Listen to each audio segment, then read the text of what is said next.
नमस्कार, 24 की खबर में आपका बहुत बहुत स्वागत है। मैं आपके साथ कमल कौशिक। 2024 के इलेक्शन से पहले बहुत कुछ ऐसा हो रहा है देश में जो जानना जरूरी है।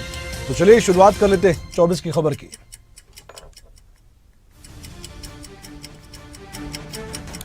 सऊदी अरब के करता धरता और प्रधानमंत्री नरेंद्र मोदी राष्ट्रपति भवन में हुए एक औपचारिक कार्यक्रम में पहुंचे। इनका औपचारिक स्वागत भी हुआ। इस समारोह में द्रौपदी मुर्मू, जो कि देश की राष्ट्रपति है, वो भी मौजूद रही। कार्यक्रम के दौरान कई बातें हुई आपस में, और साथ ही सऊदी अरब के करता धरता है सलमान बिन, उन्होंने मुलाकात भी की केंद्रीय मंत्रियों से भी और राष्ट्रपति द्रौपदी मुर्मू से भी इस दौरान विस्तार से बातचीत भी हुई।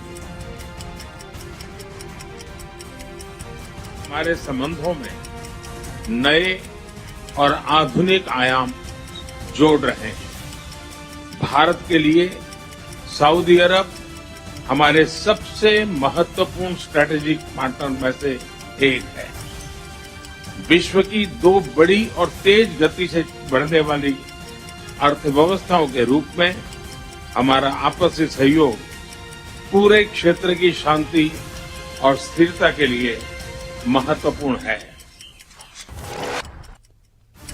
आने वाले वक्त में प्रधानमंत्री नरेंद्र मोदी का जन्मदिन है। इस मौके पर एक नई तरह से जन्मदिन को मनाने के लिए प्लानिंग की गई है। केंद्रीय स्वास्थ्य मंत्री मनसुख मंडाविया ने बताया है कि प्रधानमंत्री का जन्मदिन 17 सितंबर को है और ये तय किया गया है कि इस मौके पर आयुष्मान भव एक अभियान चलाया जाएगा। 2024 को लेकर आयुष्मान भारत योजना काफी महत्वपूर्ण है। इसका बार बार महिमा मंडन भी होता है, लेकिन मौका है प्रधानमंत्री के जन्मदिन का, तो इस योजना से लोगों का जुड़ाव और ज्यादा किया जाएगा। एक काम किया तो जब प्रधानमंत्री जी का जन्मदिन 17 सितंबर है तो हमने तय किया कि 17 सितंबर से पखवाड़ा तक हम आयुष्मान भव अभियान चलाएंगे और ये अभियान के तहत हम आरोग्य लक्षी सेवा का प्रचार प्रसार करें, लोगों में आरोग्य के प्रति जागृति हो।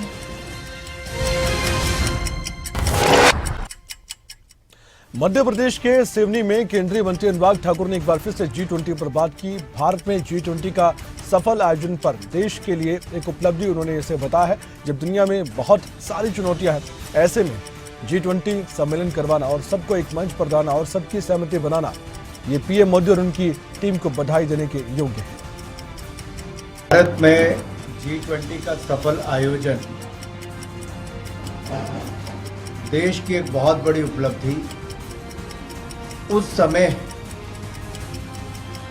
जब दुनिया भर में बहुत सारी चुनौतियां हैं, दुनिया के एक हिस्से में तनाव है तो कहीं अर्थव्यवस्थाओं में तनाव आकर खड़ा है। उस समय एक मंच पर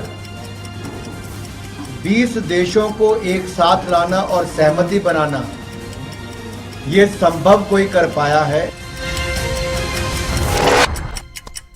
ऐसा लगता है मानो 2024 में G20 भी एक मुद्दा बन जाएगा कि सभी देशों का प्रतिनिधित्व करने वाले लोगों को एक मंच पर लाया गया। G20 के इस आयोजन पर उत्तर प्रदेश के उप मुख्यमंत्री ब्रजेश पाठक ने भी बयान दिया।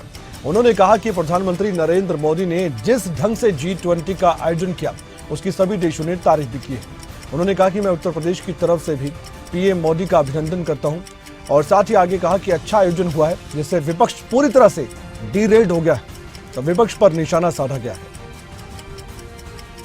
है कि G20 के जो देश आए थे, उन लोगों ने भारत को जिस ढंग से सफलतापूर्वक आयोजन करते देखा, आदरणीय प्रधानमंत्री नरेंद्र मोदी जी ने जिस ढंग से इस कार्यक्रम के आयोजन किया है, सभी राष्ट्र इस बात की तारीफ करके गए हैं।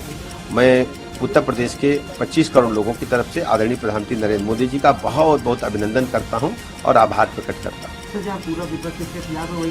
देखिए, अच्छा आयोजन हुआ है और विपक्ष महाराष्ट्र में आने वाले वक्त में एक मुद्दा खूब छाने वाला है। ये मुद्दा महाराष्ट्र के लिहाज से बहुत ज्यादा महत्वपूर्ण है। महाराष्ट्र में मराठा आरक्षण का ये मसला है, जिसको लेकर मराठा समाज ने ठाणे बंद का ऐलान किया था। इसके बाद शिंदे सरकार की थोड़ी मुश्किल जरूर बढ़ गई है। साथ ही आपको बता दें कि एकनाथ शिंदे के घर के बाहर भी सुरक्षा को बढ़ा दिया गया था। शिवसेना, शरद पवार की एनसीपी और इसके अलावा महाराष्ट्र नवनिर्माण सेना यानी कि मनसे ने भी इस बंद को अपना समर्थन दिया था। मराठा समाज को आरक्षण देना, ये भूमिका सरकार की स्पष्ट है। और इसीलिए तो पहले देवेंद्र जी मुख्यमंत्री थे तभी सरकार ने आरक्षण दिया, वो हाई कोर्ट में कंफर्म भी हुआ, दुर्भाग्य से सुप्रीम कोर्ट में खारिज हुआ। लेकिन जो सुप्रीम कोर्ट ने जो ऑब्जर्वेशन, आने वाले वक्त में विधानसभा के चुनाव है, तैयारी हर पार्टी कर रही है, लेकिन बीजेपी चाहती है कि रणनीतिक तौर पर विरोधियों को पस्त किया जा सके। दिल्ली में 13 सितंबर को एक बहुत बड़ी महत्वपूर्ण बैठक है। बीजेपी चुनाव समिति की यह बैठक है और आपकी जानकारी के लिए बता दें कि ऐसी बैठकों में टिकट आवंटन को लेकर निर्णय लिए जाते हैं। मध्य प्रदेश और छत्तीसगढ़, ये चुनाव बहुत महत्वपूर्ण है। मध्य प्रदेश में फिर से सत्ता में आना चाहती है बीजेपी, जबकि छत्तीसगढ़ में कांग्रेस को हराकर बीजेपी यहां पर काबिज सत्ता पर होना चाहती है। इसके लिए थोड़ी मेहनत तो करनी पड़ेगी। ऐसे में टिकटों का चयन बहुत ज्यादा अहम है। किसको टिकट दी जाए, किसको ना दी जाए, क्या समीकरण हो, इन सब पर विचार विमर्श किया जाएगा। दोनों ही राज्यों में इस साल के आखिर में चुनाव होने जा रहे। बीजेपी के अध्यक्ष जेपी नड्डा पर यह सब कुछ निर्भर करता है कि वो कैसे एक संतुलन बनाएंगे और टिकटों का आवंटन कैसे होगा। क्या जो प्रोफाइल है वो देखा जाएगा नेताओं का, या फिर दूसरे एंगल से भी टिकटों का बंटवारा हो सकता है, ये आने वाला वक्त जरूर बताएगा। और वहीं छत्तीसगढ़ चुनाव को लेकर सभी पार्टियों ने अपनी कमर कस ली है। कांग्रेस भी एक्शन मोड में नजर आ रही है और ऐसा लग रहा है कि कांग्रेस पार्टी ने ऐसी तैयारी की है कि फिर से सत्ता पर काबिज होने के लिए साम दाम दंड भेद सब लगा दिए जाएंगे। कांग्रेस के अध्यक्ष मल्लिकार्जुन खड़गे ने छत्तीसगढ़ में आगामी विधानसभा चुनाव को देखते हुए अब समितियों के गठन का भी ऐलान कर दिया है। इसकी मंजूरी उन्होंने दे दी है। समिति की कोर समिति में कांग्रेस के प्रदेश प्रभारी कुमारी सैलजा का भी नाम शामिल है और वहीं उनके साथ सीएम भूपेश बघेल भी शामिल है, दीपक वैद शामिल है, टीएस सिंहदेव शामिल है। इन सब की जिम्मेदारी है कि किस तरह से समन्वय बिठाया जा सके सभी समितियों में भी। और ये जो कमेटी बन रही है, इस कमेटी में उन नेताओं के नाम शामिल है जिन्होंने एक बहुत बड़ा अनुभव है। छत्तीसगढ़ को फिर से हासिल करना कांग्रेस पार्टी के लिए किसी बड़ी चुनौती से कम नहीं है, क्योंकि आने वाले वक्त में चैलेंजेस बहुत ज्यादा है, मुद्दे बड़े हैं, विपक्ष हमलावर है और सत्ता पर काबिज होना है। तो इसके लिए इन मुद्दों से आगे जाकर विपक्ष को जवाब देना होगा, तभी सत्ता में आ सकते हैं। आरजेडी के प्रमुख लालू प्रसाद यादव ने यह कहा है कि हमने भगवान से ये कामना की है कि देश को बदलिए और इंडिया गठबंधन को विजयी बनाइए। सत्ता में लाने के लिए लगातार लालू प्रसाद यादव भी इंडिया गठबंधन को प्रयास कर रहे हैं। देश में अब जितना भी अत्याचार हो रहा है उसको लेकर वो कह रहे हैं कि अत्याचार नरेंद्र मोदी सरकार में हो रहा है और कोई काम नहीं किया नरेंद्र मोदी ने, ये भी कहा जा रहा है। और झूठ बोलने का भी आरोप लालू प्रसाद यादव ने लगाया है। सुन लीजिए उन्हीं की जुबानी। देश को बदलिए, इंडिया जो संगठन बना है उसको फिक्री बनाइए। देश और दुनिया में अत्याचार और नचार बढ़ गया, नरेंद्र मोदी ने कुछ काम नहीं किया। लालू प्रसाद यादव वो नेता है जो इस समय सक्रिय रहकर इंडिया गठबंधन को मजबूती देने की कोशिश कर रहे हैं। इनको कामयाबी मिलेगी नहीं, क्योंकि तेजस्वी यादव भी इसी प्रयास में जुटे हुए हैं। राजस्थान में विधानसभा चुनाव की घोषणा से पहले ही बीजेपी ने कांग्रेस को बड़ा झटका दे दिया। तस्वीर आपके सामने है। दरअसल पार्टी की पूर्व सांसद ज्योति मिर्धा को अपनी पार्टी में शामिल करवा लिया गया और दिल्ली में राजस्थान बीजेपी के प्रदेश अध्यक्ष भी मौजूद रहे, जिन्होंने अपनी ओर से इस कदम को एक मजबूत कदम भी बताया ज्योति मिर्धा के लिए भी। अब बीजेपी का दामन तो थामा गया है, लेकिन इससे बीजेपी को फायदा क्या होगा ये तो वक्त बताएगा। राजस्थान में कांटे का मुकाबला चल रहा है और जो पार्टी अदला बदली का खेल है वो आने वाले वक्त में राजनीतिक तौर पर आपको जरूर देखने को मिलेगा। दिल्ली में जो हुआ इस पर अब कांग्रेस के नेता राजस्थान में क्या कहेंगे ये भी देखना दिलचस्प होगा। अशोक गहलोत अपनी पार्टी को मजबूती के साथ आगे बढ़ाने का प्रयास तो कर रहे हैं, लेकिन उनके सामने खुद में पार्टी में कई चुनौतियां भी हैं। हमेशा गुटबाजी का भी आरोप राजस्थान में कांग्रेस पार्टी पर लगता है, लेकिन अगर एक नेता या एक पूर्व सांसद दूसरी पार्टी में शामिल होता है तो जवाब तो देना पड़ेगा। मध्य प्रदेश के छतरपुर में समाजवादी पार्टी के नेता स्वामी प्रसाद मौर्य एक बार फिर से केंद्र को घेरते नजर आए। उन्होंने कहा कि हिंदू राष्ट्र की मांग करने वाले लोगों को अचानक भारत से प्रेम कैसे हो गया। ये भारत, इंडिया और भारतीय संविधान के दुश्मन हैं और भारतीय संविधान के निर्माता डॉक्टर बाबा साहेब भीमराव अंबेडकर के भी ये दुश्मन हैं। इंडिया तो एक बहाना है, लेकिन मुख्य रूप से ये संविधान और बाबा साहेब भीमराव अंबेडकर का विरोध करते हैं। सुनवाते हैं क्या कुछ कहा गया। हिंदू राष्ट्र की मांग करने वाले लोग तो अचानक भारत से प्रेम कैसे? इसलिए ये भारत के भी दुश्मन है, इंडिया के भी दुश्मन है, भारतीय संविधान के भी दुश्मन है और भारतीय संविधान निर्माता बाबा साहब डॉक्टर अंबेडकर के भी दुश्मन है। इसीलिए इंडिया तो बहाना है। ओपी राजभर आजकल सभा पर खूब हंसते नजर आते हुए, लेकिन अब समय है समाजवादी पार्टी के नेताओं का कि उनको जवाब दिया जाए। ओम प्रकाश राजभर पर समाजवादी पार्टी के नेता शिवपाल यादव ने ये कह दिया कि उनके बारे में पूरे प्रदेश के लोगों को पता है। उनके बारे में हमने भी विधानसभा में मुख्यमंत्री से ये सिफारिश की थी कि जल्दी से जल्दी उनको या तो आप मंत्री बना दो, नहीं तो वो हमारी तरफ फिर से आ जाएंगे, क्योंकि ओपी राजभर का कोई ठिकाना नहीं है। तो उनके बारे में तो देखिए पूरे प्रदेश के लोगों को पता है और कई बार हम उनके बारे में बोल भी चुके हैं। देखिए वो तो एक तरह से ओम प्रकाश राजभर जी और संजय निषाद जी ये समाजवादी पार्टी के स्टार प्रचारक मान के चलो। तो से जब ये स्टार प्रचारक के रूप में आए तो समाजवादी पार्टी को वोट बहुत ज़्यादा मिला। इनेलो 25 सितंबर को बड़ी रैली करने जा रही है। उसी की तैयारी में अभय चौटाला जुटे हुए हैं। हरियाणा में घूम घूम कर पार्टी का प्रचार भी कर रहे हैं और रैली के लिए न्योता भी दे रहे हैं। इनका दावा है कि आने वाले वक्त में जो रैली होने जा रही है इतनी बड़ी होगी कि ग्राउंड भी कम पड़ जाएगा और इंडिया गठबंधन से जुड़े बड़े बड़े नेता जिनमें नीतीश कुमार, तेजस्वी यादव शामिल हैं, वो भी इस मंच पर नजर आएंगे। सुनवाते हैं क्या कुछ कहा गया उनकी ओर से। दिसंबर को चौधरी देवीलाल जी का सम्मान दिवस हम कैथल में मनाने जा रहे हैं और अब की बार इतनी बड़ी संख्या में हरियाणा प्रदेश के लोग चौधरी देवीलाल के सम्मान दिवस में शामिल होंगे। जिस तरह से कार्यकर्ताओं का उत्साह है, इतनी बड़ी संख्या में कार्यकर्ता परिवर्तन यात्रा के बाद जिलों की मीटिंग में आए, हमें फिर से इस बात पे विचार करना होगा कि जो ग्राउंड हमने तय किया कहीं वो छोटा ना पड़ जाए।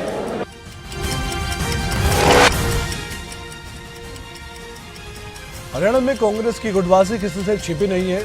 अब यह क्या गुटबाजी कांग्रेस पार्टी पर हावी होती जाएगी, सवाल बड़ा है। हरियाणा कांग्रेस के प्रभारी भी चिंतित है। अब जिस तरह से मुलाकात कांग्रेस के अध्यक्ष से सुरजेवाला ने की थी, कुमारी सैलजा ने की थी, उस मीटिंग पर हरियाणा कांग्रेस के प्रभारी दीपक बाबरिया का बयान सामने आ गया। उन्होंने कहा कि फोन पर भी नाराजगी जताई गई थी उन नेताओं की तरफ से।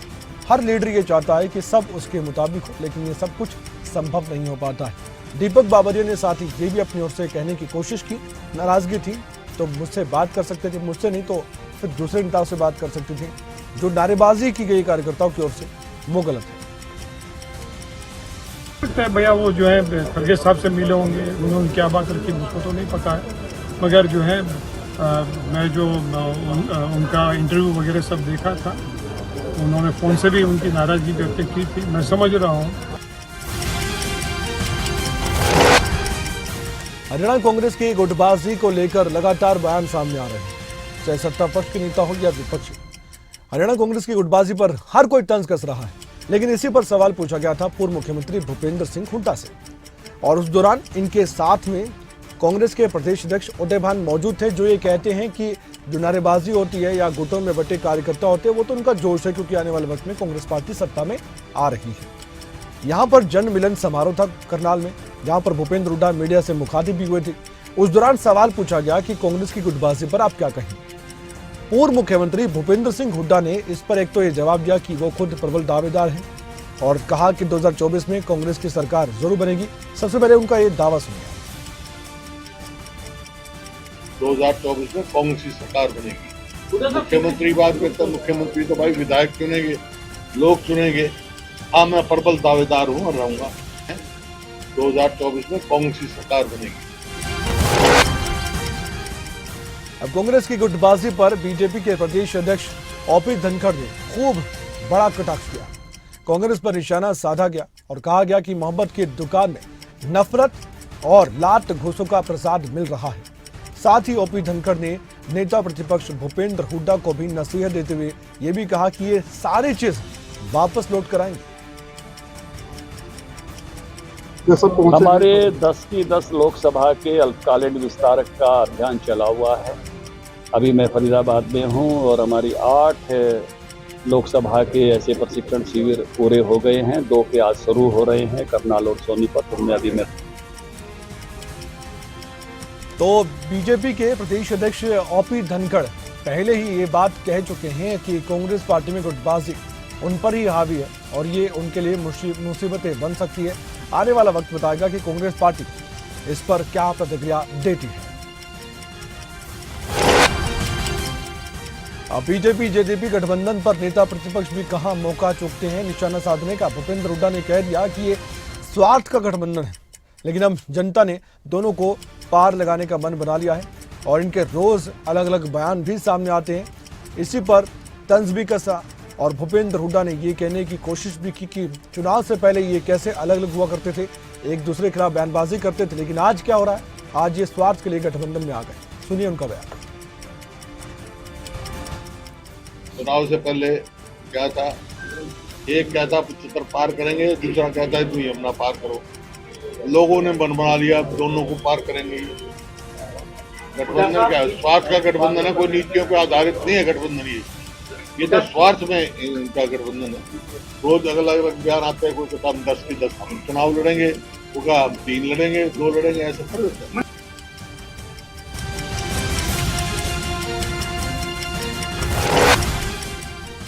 अभय चौटाला भी गठबंधन सरकार पर लगातार सियासी प्रहार करते नजर आते हैं। एक बार फिर से चरखी दादरी में उन्होंने पार्टी कार्यकर्ताओं की मीटिंग के बीच इस दौरान सीधे सीधे गठबंधन सरकार को निशाने पर लिया और कांग्रेस पार्टी पर भी खूब कटाक्ष किए। अभय चौटाला ने कहा कि हरियाणा की गठबंधन सरकार को उन्होंने ठगों का टोला करार दिया और वहीं कांग्रेस को धमा चौकड़ी का आपसी जूतम पजार करने वाली पार्टी करार दिया। उन्होंने आगे कहा कि सत्ताधारियों में पूरा हरियाणा ऐसा लग रहा है उन्होंने लूट कर खा लिया हो और अब जनता इसका जवाब देने जा रही है। चुनाव के भीतर यह जवाब दिया जाएगा। सरकार का गठबंधन थोड़ा ये ठगों का टोल है, लूट और झूठ की राजनीति करने वाले लोग हैं। विधानसभा में अब की बार कितने मंत्री जो है झूठ बोलते हुए पकड़े गए थे, एक्सपोज हो गए थे। शर्म के मारे हाउस छोड़ करके भाग रहे थे। साल 2024 में क्या नू हिंसा का मुद्दा बड़ा मुद्दा बनने वाला है? हरियाणा के नू हिंसा में जो भी हुआ उसके बाद मामन खान पर भी शक हुई गई और हरियाणा के कैबिनेट मंत्री अनिल विज ने कई बड़े खुलासे किए थे। 2 बार उन्हें पूछताछ के लिए बुलाया गया लेकिन वो नहीं आए। अब जानकारी कुछ और निकलकर सामने आ रही है कि पंजाब हरियाणा हाईकोर्ट जा सकते हैं मामन खान।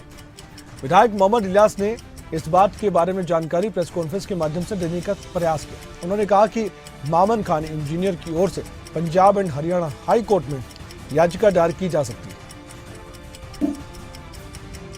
मेरे ख्याल से शायद सोमवार को शायद वो केस फाइल होगा और इसके बाद माननीय हाईकोर्ट जो तारीख देगा उस पर बहस होगी और उस बहस में जो फैसला होगा इसके बाद अगला कदम जरूर लिया जाएगा। कांग्रेस आला कमान की जो लीगल टीम है, देखिए जहाँ तक लीगल, मैं इसमें एक बात कहना चाहूँगा कि जो वकील हैं बेहतरीन से बेहतरीन।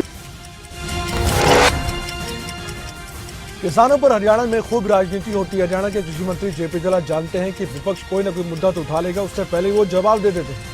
पीएम फसल बीमा योजना का प्रीमियम रिफंड कर दिया गया और जब कंपनियों ने ऐसा किया तो किसानों के सामने ये सवाल था कि अब करे तो क्या करें। इंश्योरेंस कंपनी तो बीमा नहीं करेगी, अब स्कीम कैसे लागू होगी? अब उससे इनकार किया गया।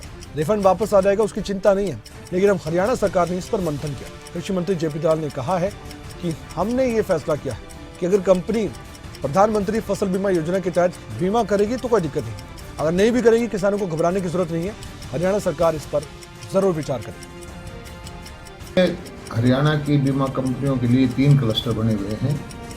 उसमें क्लस्टर 1 में agriculture insurance company of India है।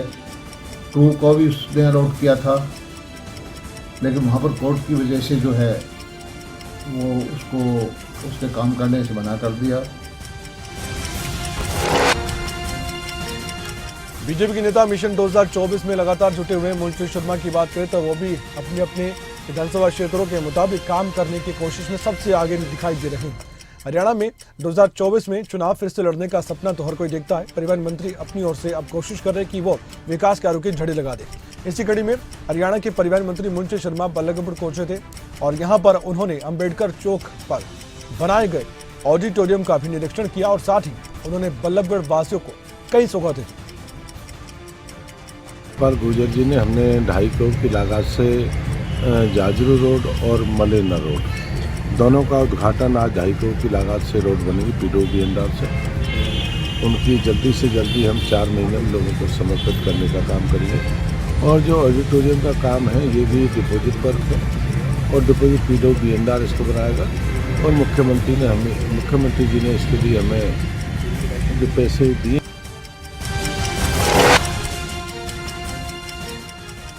हरियाणा के राज्य मंत्री संदीप सिंह की मुश्किल लगातार बढ़ती हुई नजर आ रही है। एक तरफ जहां उन पर गंभीर आरोप है तो वहीं चार्जशीट भी दाखिल करने की बात सामने आई।